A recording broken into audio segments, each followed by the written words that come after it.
আমরা যে কোনো স্মার্টফোনের মধ্যে প্লে স্টোর অ্যাপ্লিকেশনটিকে দেখতে পাই।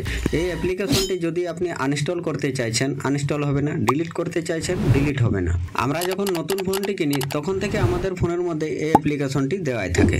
আর হ্যাঁ, আমরা যখন কোনো অ্যাপ্লিকেশনকে ডাউনলোড করি তো আমরা প্লে স্টোর থেকে সেই অ্যাপ্লিকেশনটি ডাউনলোড করে থাকি। কিন্তু আপনি কি জানেন এই প্লে স্টোরের মধ্যে এমন কিছু সেটিং লুকিয়ে রয়েছে যে সেটিংগুলি যদি আপনি না করেন তো আপনার ফোনটিকে সকালে ফুল চার্জ করার পর সন্ধ্যা হওয়ার আগে আপনার ফোনের চার্জটি শেষ হয়ে যাবে এবং এই প্লে স্টোর থেকে আপনার ফোনের স্টোরেজটি বারবার ফুল হয়ে যায়। তো আজকের ভিডিওতে আমি প্লে স্টোরের মধ্যে এই গুরুত্বপূর্ণ সেটিং এর কথা বলবো, যে সেটিংগুলি করার পর আপনার ফোনটিকে সকালে একবার চার্জ করার পর 2 থেকে 3 দিন ব্যবহার করতে পারবেন টানা, এবং আপনার ফোনের স্টোরেজটি একবার খালি করবেন আর বারবার ফুল হবে না। তো চলুন দেখে নেওয়া যাক প্লে স্টোরের মধ্যে কি সেটিং।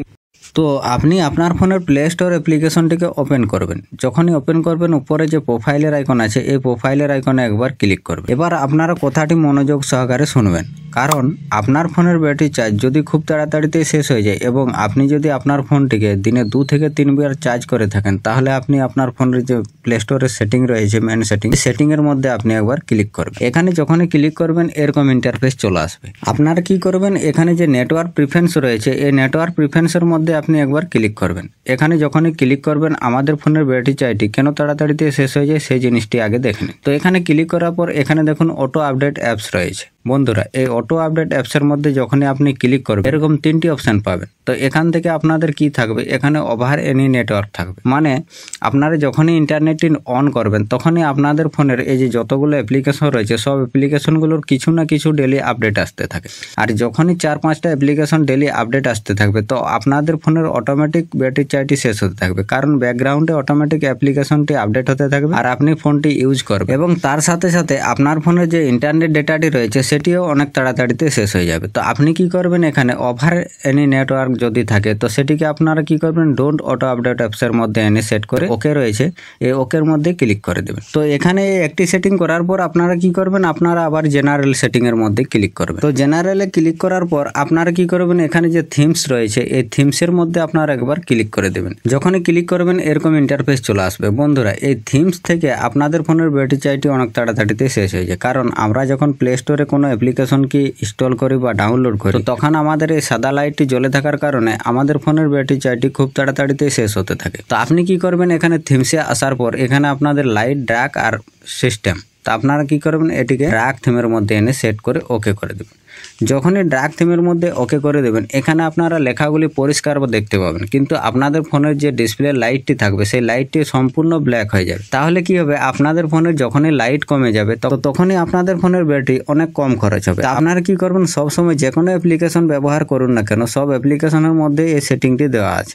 তো আপনারা অবশ্যই এই সেটিংটিকে ব্যবহার করবেন, কারণ আপনাদের ফোনের ব্যাটারি হেলথের জন্য এই সেটিংগুলি দেওয়া আছে। আর এই সেটিংগুলিকে আমরা ইউজ না করার কারণে আমাদের ফোনের ব্যাটারিটি কমজোরি হয়ে যায় বা আমরা আমাদের ফোনটিকে দিনে 2 থেকে 3 বার চার্জ করে থাকি। তো আপনি কি করবেন, এখানে ডার্ক থিমে এনে সেট করে এখান থেকে ব্যাক চলে আসবেন। তো আমি এখন ভিডিও বানাচ্ছি তাই আমি লাইট থিমে সেট করে দিই। তো ব্যাক আসার পর এবার কথা বলবো যে আমাদের ফোনের স্টোরেজটি কেন বারবার ফুল হয়ে যায়। তো আপনাদের ফোনের যদি এরকম প্রবলেম হয়ে থাকে, আপনাদের ফোনের স্টোরেজটি যদি বারবার ফুল হয়ে যায় তাহলে আপনারা ব্যাক করবেন। ব্যাক করার পর আপনারা আবার প্রোফাইলের আইকনে ক্লিক করবেন। এখানে যখনই ক্লিক করবেন একটু স্ক্রল করে নিচের দিকে আসবেন। এখানে লেখা রয়েছে দেখুন ম্যানেজ অ্যাপস অ্যান্ড ডিভাইস, এর মধ্যে ক্লিক করবেন। এখানে যখনই ক্লিক করবেন এই জায়গাটা লেখা রয়েছে দেখুন ম্যানেজ। তো এই ম্যানেজের মধ্যে আপনি ক্লিক করবেন। এই ম্যানেজের মধ্যে যখনই আপনি ক্লিক করবেন এখানে লেখা রয়েছে দেখুন ইনস্টলেড। তো ইনস্টলেডের মধ্যে আপনি ক্লিক করবেন। ইনস্টলেডের মধ্যে ক্লিক করার পর নিচে এখানে যখনই ক্লিক করবেন নিচে 2টি অপশন চলে আসবে। এখানে দেখুন নট ইনস্টলেড। তো আপনারা কি করবেন, এই নট ইনস্টলেডের মধ্যে ক্লিক করবেন। যখনই নট ইনস্টলেডের মধ্যে ক্লিক করবেন এখানে যতগুলো অ্যাপ্লিকেশন আপনারা দেখতে পাচ্ছেন সব অ্যাপ্লিকেশনগুলো আপনাদের ফোনে কিন্তু নেই, ঠিক আছে। এখানে যতগুলো অ্যাপ্লিকেশনকে আপনারা ডাউনলোড করেছিলেন আবার সেই অ্যাপ্লিকেশনগুলোকে আনইনস্টল করে দিয়েছেন। সেই অ্যাপ্লিকেশনগুলো এখানে দেখুন কিছু এমবি নিয়ে ঘিরে রেখেছে। এখানে দেখুন 77 এমবি, 6 এমবি, হ্যাঁ এরকম 129 এমবি। তো আপনারা যদি কোনো বড় বড় গেমকে ডাউনলোড করেন আর সেই গেমগুলি আপনারা আবার খেলে ডিলিট করে দিয়েছেন, কিন্তু আপনাদের ফোন থেকে পুরো ডিলিট হয়ে যায়নি, আপনাদের ফোনের মধ্যে এখানে কিছু মেমোরি ঘিরে রেখেছে। সেই মেমোরিগুলো খালি যতক্ষণ না করবেন আপনাদের ফোনের স্টোরেজটি কখনোই খালি হবে না। আপনারা যখনই অ্যাপটিকে আনইনস্টল করে দেবেন তুরন্ত আপনারা প্লে স্টোরে আসার পর আপনারা এখানে অ্যাপ্লিকেশনগুলোকে ডিলিট করে দেবেন। তো ডিলিট করার জন্য আপনারা ডান দিকে যে ফাঁকা ঘরগুলো দেখতে পাচ্ছেন, এই ফাঁকা ঘরগুলোর মধ্যে আপনারা টিক করে দেবেন। এরকমভাবে আপনারা প্রত্যেকটি ঘরের মধ্যে আপনারা টিক দিয়ে দেবেন। টিক দেওয়ার পর উপরে যে ডিলিটের আইকনটি দেখতে পাচ্ছেন, এই ডিলিটের আইকনে আপনারা একবার ক্লিক করে দেবেন। যখনই ক্লিক করবেন এখানে দেখুন নিচে চলে আসছে রিমুভ, এই রিমুভের মধ্যে আপনারা ক্লিক করে দেবেন। যখনই ক্লিক করে দেবেন আপনাদের ফোনে এখানে যতগুলো অ্যাপ্লিকেশন থাকবে সব অ্যাপ্লিকেশনগুলো এরকমভাবে আপনারা ডিলিট করে দেবেন। তো এখানে দেখুন আমি কিছু অ্যাপ্লিকেশনকে ডিলিট করলাম, এখানে দেখুন আবার আমি ডিলিট করছি। তো এরকমভাবে আপনারা যে অ্যাপ্লিকেশনগুলোকে আনইনস্টল করেছেন এই অ্যাপ্লিকেশনগুলো এখানে আপনাদের মেমোরিটি নিয়ে ঘিরে রেখেছে। তো এখানে দেখুন 281 MB আমার ডিলিট হয়ে যাবে। আমি যখনই এখানে ডিলিটে ক্লিক করব এখানে রিমুভ করে দেবো, দেখুন এখানে 283 MB আমার অলরেডি ডিলিট হয়ে গেছে। তো এরকমভাবে আমাদের ফোনের স্টোরেজটি বারবার ফুল হয়ে যায়। আমরা যখনই কোনো অ্যাপ্লিকেশনকে ডাউনলোড করি সেই অ্যাপ্লিকেশনটি আবার আনইনস্টল করে দিই, ডিলিট করে দিই। ডিলিট করে দেওয়ার পরও আমাদের ফোনের মেমোরির মধ্যে অ্যাপ্লিকেশনটি রয়ে যায়। আমরা আমাদের ফোনের মধ্যে দেখতে পাই না, কিন্তু আমাদের ফোনের ভেতরে এই অ্যাপ্লিকেশনটি রয়েছে। এই অ্যাপ্লিকেশনটিকে আপনারা প্লে স্টোরের মধ্যে থেকে আপনারা ডিলিট করবেন। তাহলে কি হবে, আপনাদের ফোনের স্টোরেজটি আর বারবার ফুল হবে না। তো ভিডিওটি ভালো লাগলে লাইক শেয়ার কমেন্ট অবশ্যই করবেন। ভিডিওতে এ পর্যন্তই, দেখা হবে নেক্সট। ততক্ষণ বাই বাই, টেক কেয়ার, জয় হিন্দ, বন্দে মাতরম।